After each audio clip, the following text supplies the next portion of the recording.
In 2021, we did this research with GQR to look at what were the right-wing grievance-based narratives that were being used to drag white women to the right. So what are the issues that they were seeing and believing, and they were operating on them to move them to the right? At the top of that list is anti-immigrant narratives, but definitely in there was critical race theory. So we saw that coming, and we thought we better get into this and learn more about it.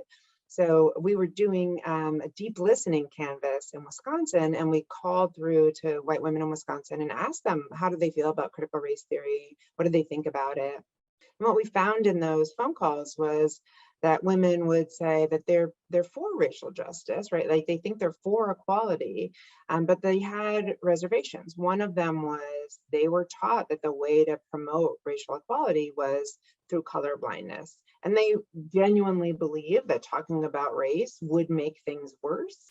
And then the other thing that a number of the moms lifted up for us was that they were scared that their white sons would go to school and be made to feel shame just for being a white boy in America, and right? And they felt like that's not right. And my job as a mom is to protect him, and I don't want him to feel pain through this. The team and I sat together and worked on a bunch of different messages to try to tap into those core values and address the barriers we'd heard. We tested them, and the top testing issue or message was actually a true story that I wrote about my grandfather. My grandfather, Tom Kennelly, was a bomber in World War II. And towards the end of the war, he was stationed in southern Italy, and he was doing these bomber runs into Germany and Austria. And on one of those runs, his plane got shot up and he was paralyzed on one side. His co-pilot was knocked out. They were going down. Out of the sky, they see a Tuskegee airman in one of those tiny planes coming to save them.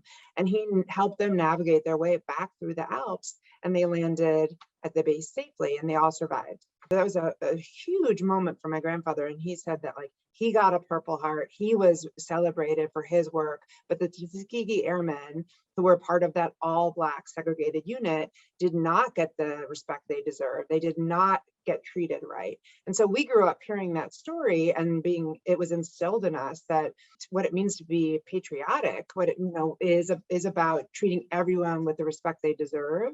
And that means dealing with things like the segregation in the military at that time and setting things right. And so we tested that message.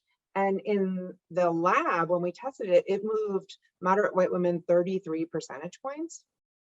And that is bananas good, right? As you see throughout this site. The way that we do ads here is we try to get folks to tell their true story because we want it to be authentic and real. I ended up creating it in my dining room with my two kids. And I actually asked my son, who is 12, to do it with me because I really wanted to model for these women that you can be, you can have love of family, you can be patriotic, you can have a young son who you love and worry about, and you can navigate this and believe that you should talk openly and honestly about race and discrimination in schools. And then my 8-year-old daughter was not delighted to not be included. So you'll see in the commercial, by the end, she has wiggled her way in and she's part of the commercial. When we're doing the ad, I was actually showing my kids for the first time all these pictures and of my grandfather. So my kids are authentically seeing the Purple Heart for the first time in their life.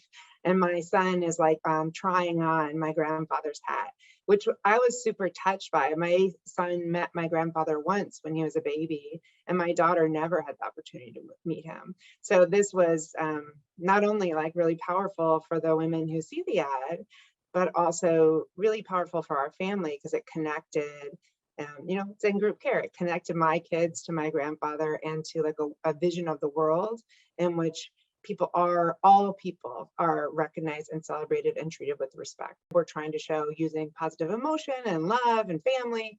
If you believe in racial justice, if you want an America that works better for everyone, it's a good thing to talk openly and honestly about race and discrimination.